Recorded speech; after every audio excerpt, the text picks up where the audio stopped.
Education of the Native Alaskan Child. Overviews, Challenges, and Innovations. A short view of education systems provided to the Alaskan child. Problems lies in overcoming historical prejudice. Rural communities have come forward to aid the education of the child. Urban communities rely on rural communities, unique character and traditions. Learning is a lifelong process. The historical trauma of Alaskans begins with the Russian historical entrance to bringing labor exploitation, massacre epidemics, and including slavery. The United States colonization came after. The American missionary and mandatory government boarding schools, military presence during World War II, and a series of systemic disasters culminating with the Exxon Valdez oil spill. All these things complicated the children's lives in growing up in multi-generations of misery. Children are being raised in homes where many parents today deal with substance abuse issues both in the rural and urban communities. Teaching a Native child becomes an enormous challenge. The challenges to educating the Native Alaskan child the first question is whether the child is living in a rural or urban community. Secondly, is he or she part of an extended family in a traditional rural community? Third, the child of school age, is it attending a village school? Fourth, the challenge of school run by Native Alaskan teachers or a mix of non-Native and Native teachers. Fifth, maintaining his or her own native language, or is English becoming his or her predominant language? Sixth, how animated is the child's participation in the class? Seventh, is the content reflecting the child's enthusiasm with psycholinguistic rules? These challenges become educational debates between Euro-Western educators at the Native Alaskan Native Alaskan traditional way of learning. Whether the child's intrinsic knowledge can be put into practice. The Native Alaskan child must first understand the purpose and significance of his or her learning, the future livelihood for them, as well as the futures of the family and the communities are of essence. These concepts must be stressed. The child absorbs what is being taught in a utilitarian manner. Above questions remain unanswered.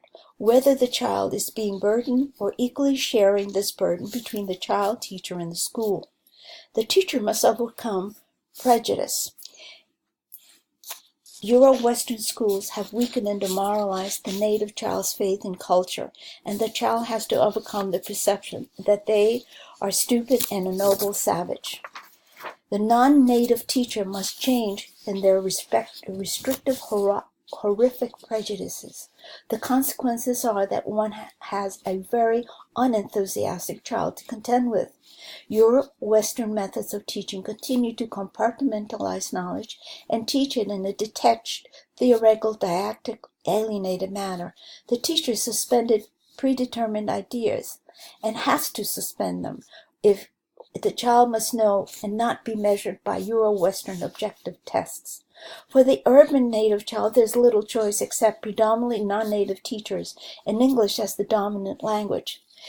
The village or the community they have is very little solace when it's so far away.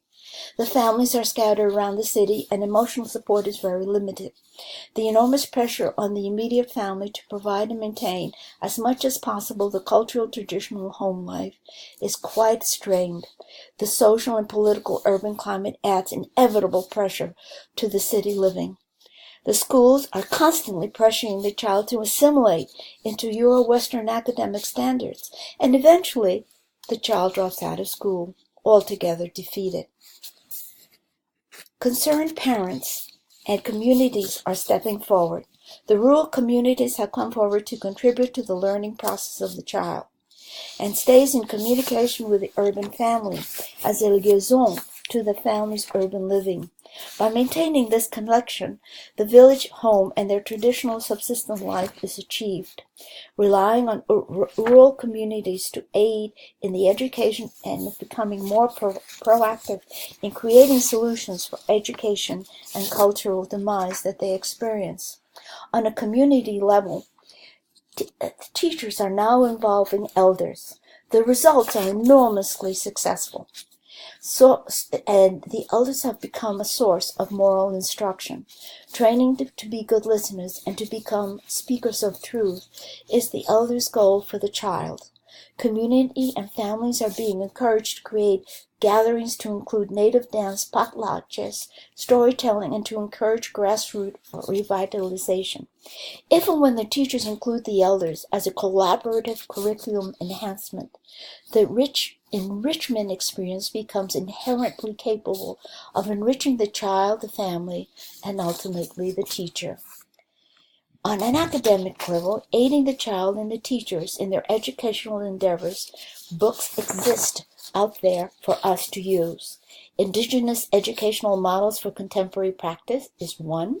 Creating planning resource of interconnected teaching and learning is two. Widening the circle is three.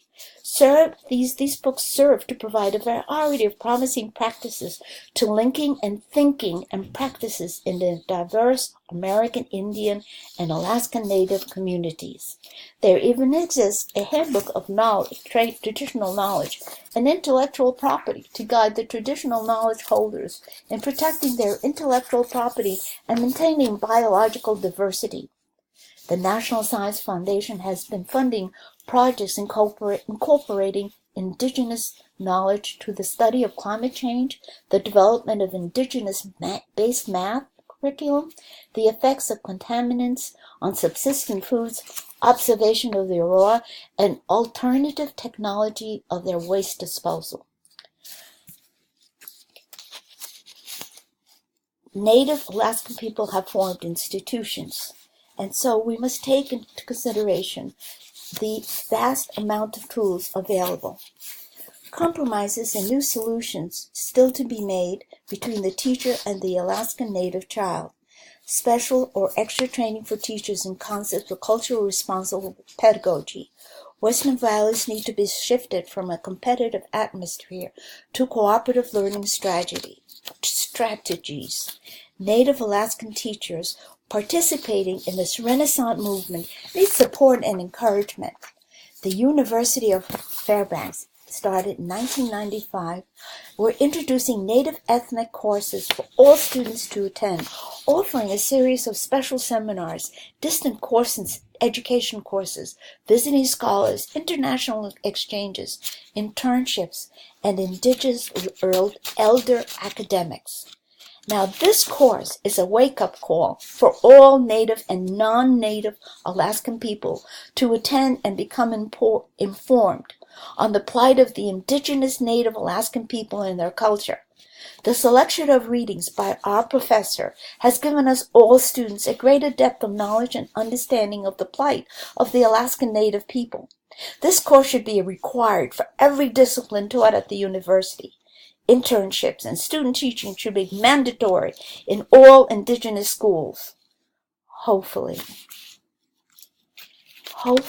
the persistent feedback from teachers will become a thing of the past.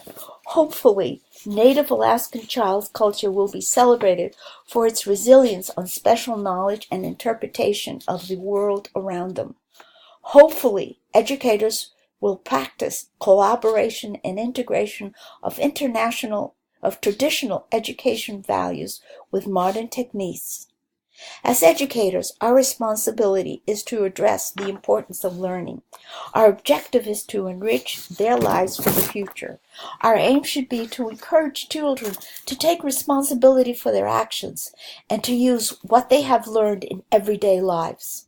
Our classroom should reflect how to work and how to learn. The learning should be a lifelong process.